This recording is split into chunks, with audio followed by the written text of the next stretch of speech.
Hello, my lovely. Welcome to this week's episode of the Mama Circle podcast with me, your host, Nat. I'm so happy that you are here. This is where we talk about what it's like to be a mom in the modern world. We talk openly and honestly every single week. And this week, I'm staying absolutely on brand because I want to talk about something that is super taboo. When don't I like to talk about things that are super taboo? I came across a Reddit thread that was called I Don't Like My Kid. And at first glance, it sounds really awful. But then I actually read it and I really felt for this mum because I don't necessarily think that she was saying she doesn't like her kid. I think it was a question of compatibility. And this really matched up with the feedback that I was getting to my episode that came out, I think 2 or 3 weeks ago now, which was about some children being harder to parent than others. When I recorded that episode, it was really through the lens of what it's like to be a parent to a strong-willed child and how that might be a harder child to parent than a child who wasn't quite so strong-willed. And so I expected a lot of the conversations coming off the back of that episode to be kind of in that perspective. But actually what I got a lot of came down to compatibility. And it's something that really played in my mind. And so I wanted to make this week's episode to delve into it a little bit deeper, but coming at it from the lens of compatibility. So I'm going to read this post out to you. It's called I Don't Like My Kid. I'm feeling so heavy this morning. I have twin 3-year-olds. They are 2 very different kids. Kid 1 is sweet, relatively calm, predictable, communicative, smart. Kid 2 is a wild child, brave, energetic, funny, but very needy, very whiny and defiant. This morning, Kid 1 wakes up. He always wakes up first, and we had such a nice, quiet, sweet couple of hours. Then Kid 2 wakes up, and I find myself dreading getting him up because I don't know what kind of day he's going to have. He wakes up in a seemingly good mood, and I feel a slight sense of relief, but the first high-pitched whine, I instantly feel defeated and frustrated. But most guilty because I just wish God would either make him tolerable or make me able to tolerate. I hate the feeling that I don't enjoy his company. I often ask God why. Why can't I just have Kid 1? I don't know about you, but I don't know, like my heart just kind of went like, oh, I can really hear like how torn this mum is because she has one child who is seemingly very compatible to who she is, and another child who is seemingly very incompatible. And I think that we really often assume that biology is just going to create compatibility, and it doesn't. I think we all grow up believing this, right? And especially when we become mums or when we start thinking about having children, we think that I carried them, I grew them, I gave birth to them. We call children our mini-me's. And people will tell us, they'll say things like, oh, she's just like her mum. He's his dad's double, like he's the spit of his dad. He picked up that exact trait from his mum or from his dad. I think it's almost like we imagine the child before we've even met them. And that makes sense, right? We're excited maybe about who this person's going to be. We kind of future project, try to figure out or try to picture what personality they're going to have, all of the rest of it. And I think that pregnancy, because it's so intimate and because we are growing this baby and, you know, we're feeling their movements, they're hearing our heartbeats, we are one. It kind of feels like it's creating an illusion that we already know who they are. But what if we don't? What if our children aren't little extensions of us? What if, which is what I believe, they're actually whole people who simply arrive through us? I honestly believe that children come into this world with their own personality already. Yes, there's some things that are nurture versus... I can't speak today. There are some things that are nurture versus nature. My goodness, can I get my words out? But I think that when we think about our children, we think of them as like 50% us, 50% their other parent. But actually they're 100% themselves, and that changes everything. Yes, they might have bits of our DNA and they might have bits of their other parents' DNA, but they are their whole person. I had a few really interesting comments on my video from the last episode over on TikTok, where a couple of people really shared their experiences of being born to parents who were very incompatible to them and how challenging that was. And one of them actually shared about her brothers and that they were, that kind of, I guess, strong-willed, maybe like this child number 2 from the Reddit post, very like energetic, very wild, very out there, and the parents were the complete opposite and kept trying to kind of almost make them bend to fit the parents, and the impact that had on those 2 brothers. One of them, both of them didn't really flourish. One of them ended up a drug addict, the other ended up in jail. And the sister who was commenting on this was like, she is absolutely certain it's because the parents and these 2 boys were so incompatible, and the parents maybe just didn't know how to or hadn't thought about how can they foster compatibility to help the children thrive, but also for them to thrive as well as a family. When I think about Jackson in comparison to me, he's very different to me. He is fearless. He is extremely extroverted. He will go up to complete strangers. He did this just yesterday. Perfect example. Right now, he's really obsessed with motorbikes. And if he sees a woman on a motorbike or getting ready to go on a motorbike, it's even more fascinating for him. And so yesterday, he just stopped and asked this woman while she was putting her helmet on, where are you going? What are you doing? And then he just proceeded to launch into what felt like his life story. Bless him. He was kind of stuttering as he was going on. And he will just do that with people. He will just ask, where are you going? What are you doing? And then he'll volunteer some information about himself. He has no problem being sociable. He wakes up speaking. I think I mentioned that in another episode as well. He just has a lot of energy. Me, I'm much quieter. I'm definitely an introvert. I'm way more cautious. And I don't think that's just because of age. I think that's just how I am. I'm just a naturally cautious person.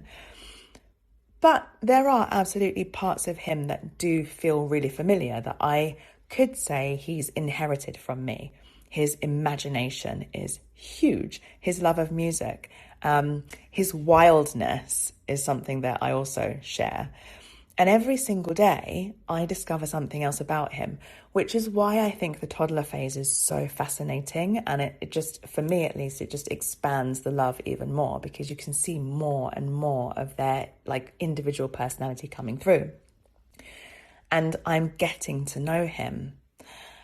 And I felt like I knew him when he was born because, I carried him, gone through the labor process, and you spend so much time with your child, there can be this feeling of deep intimacy. But once they start separating from you, you really start to realize that actually they have their own tics. And as I said in that previous episode about some children being harder to parent than others, I think that what we maybe underestimate is that our children are going to ask different things of us.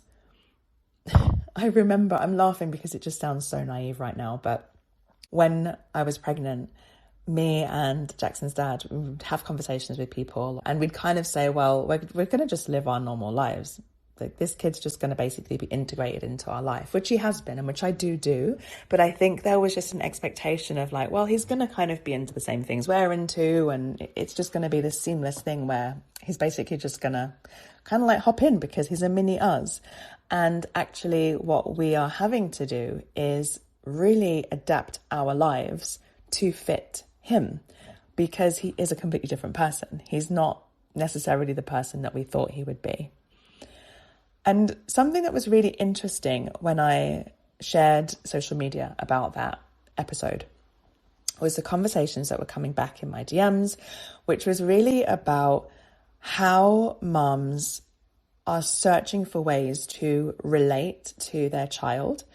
So that episode was very much do you have a strong-willed child? Do you have a more introverted child? Do you have a child with special needs, different attachment levels and things? But really interesting were the moms who came back and said things like astrology have really helped me. Things like human design have really helped me to understand my child. And I really got to thinking about, okay, like, why would we use those things? I know, obviously, Jackson's astrology, and I also know his human design. I haven't delved too deeply into it because I don't want to be biased. And if you don't know human design, you can get seriously granular with it.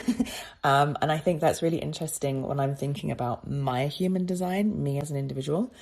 But there's something about it that I don't want to apply to Jackson just yet, because I want to see how he unfolds. But I totally understand why a mom would feel like, I want to know as much about my child as possible so that I can make sure that the environment that we are in is also a fit for them. And even just things like reading parenting books and, child psychology books, listening to podcasts and things like that. I think it's because we want to know, like, who is this little person? So first of all, like the child psychology, how do we speak to them? How do they react? How do they see the world? How do they developmentally understand X, Y, and Z? But also, like, on an energetic, characteristic level, like, who are they? What makes them tick? How can I understand them? How can I tailor things to what they need? And I really think that is such a big display of love, because I think that understanding someone and accepting them is one of the deepest forms of love. The thing is that because we can sometimes think that this child is just going to be a mini me, and then they turn out to be something completely different, we can then start to feel like, I don't understand who this person is. I don't understand their temperament. I don't understand, like, much like the mom in that Reddit post, she's got this kind of like, child who she's depicted as almost kind of angel-like and super easy, and then there's this the kind of really difficult child who's come across, and it's like, I don't understand them, I don't understand what they want, and now I feel like I can't get along with them and I don't like them. And that's because of a deep incompatibility. So I hope that you're enjoying this episode so far. I actually just wanted to take a moment to tell you about my WhatsApp group, It's a Lot. I don't know about you, but when I became a mom, I thought that I would be able to just share how I felt with everybody and I would be understood. But my gosh, there's so much judgment, there's so much criticism. And I really found myself craving a space where I could just share what was on my heart, what was on my mind, unfiltered, and know that I wasn't going to get well-meant advice that I actually didn't want or ask for. And so I created It's a Lot. It's been going for over a year now, and this small, beautiful, intimate space has seen everything from breakups to sleepless nights to new babies to going back to work and all of the things that motherhood encompasses. We come together and we share every week for about 10 minutes, knowing that nothing that we say is going to be judged, is going to be criticized, and there is no well-meant advice given unless we specifically ask for it. I'd really love you to join this if you feel like there's a need in your life to share what's going on for you, things that you might not be able to say to your best friend, your partner, your siblings, or anyone else around you.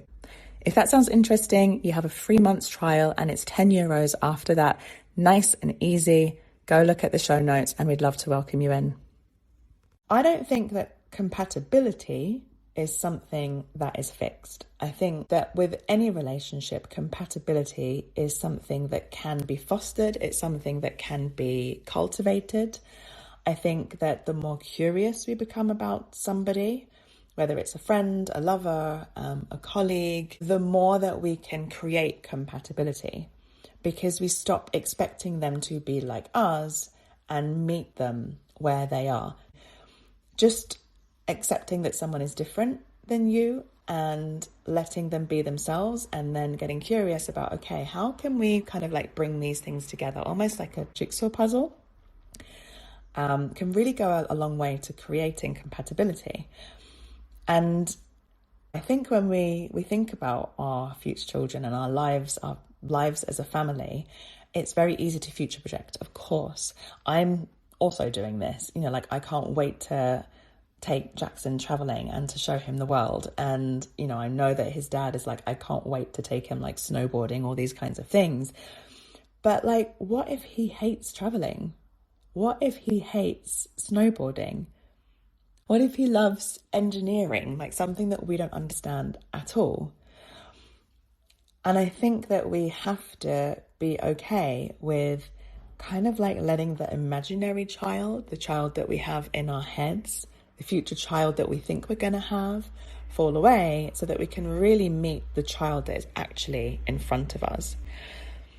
Because I think that when we do that, when we can find compatibility, when we can create and cultivate compatibility, we can reap really big rewards. There are things that I have had to do that I would not have done were it not for Jackson. He's made me so much braver in so many different ways. Flying, like I would still fly, even if it were not for him. But flying for me was always quite an anxiety-inducing thing. And before Jackson, I would then fly with like a hoodie that zips all the way up to the top, like completely zips closed the face. I'd have my headphones in.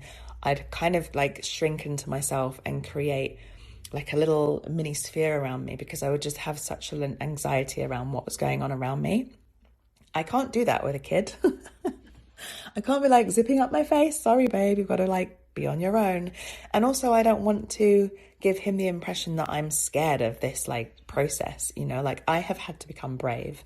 I've had to become brave with my emetophobia, even spiders. Like I'm not a fan. I'm really not a fan, especially the big black ones that run really fast. Oh my God. I know that we're going to have a lot of spiders in our new apartment in the autumn and winter because we have a lot now. And there's no other adult in this house to take care of them and I can't vacuum them up anymore. So I'm going to have to get brave and get these spiders out of my house. Like these are just small things, but I have had to adjust myself as a parent in a way that I would not have done before. And even things like just being more sociable by myself, that's something that I've absolutely learned from Jackson and also have to do. If he wants to come and speak to a kid or to someone's mum or to some random person on the street, like I will also get involved in that conversation. And it's almost like he's constantly asking me to become something more than I could have been on my own. And that's just because he's different than me. And I think that that is like what compatibility really is. It's not finding someone who's exactly like you. It's learning the language of someone who isn't. And I think that, you know, like this woman is saying here in the Reddit post, it sounds to me like she's someone who is perhaps a little bit more introverted, a little bit more chilled, who can therefore have a really nice quiet morning with child number one and is then very challenged by child number two. And it is really difficult when you have a child whose temperament is different to yours or whose interests are different to yours. But I think that's also a really important part of the journey. I think it's probably quite normal to have moments, honestly, where you're just like, I don't like you. Because you can love someone and still not like them all the time. And that doesn't matter whether it is your partner, whether it's your parent, you know, love and like are not always the same things. And I think that we need to start thinking about our relationships as a whole in terms of compatibility. And that absolutely extends to our kids. Our kids are another person in our ecosystem who we are in a relationship with. And it's not a given that we're going to be compatible just because we grew them. They are their own person. So if you are, or if you've ever found yourself thinking like, my kid is so different to me, I don't understand them, I don't feel like we click, I don't know what to do with this child, I think that, there's nothing wrong with you and there's nothing wrong with them. I think it's maybe just that you've been given someone who is completely different to who you are. And, it's maybe more about discovering who your child already was as opposed to who you thought that they would be. Now, before I go into closing, I do just want to say that my stats are showing me that this podcast is really growing, which is so exciting. Like, I'm so excited about that. But I know that there are more of you listening than who are leaving reviews and who are following. So if you haven't already, then please do hit review, hit the stars, and hit follow. It really, really, really helps for me to get this show out in front of even more people. So I would really appreciate it if you would do that. I'd love to hear what you think about this. Have you ever had that thought yourself that you don't particularly like the children that you have? Do you think it's a complete no-no to say that? Let me know. You can reach out to me via email or over on Instagram. I'd love to hear from you, and I'll see you back here for next week's episode.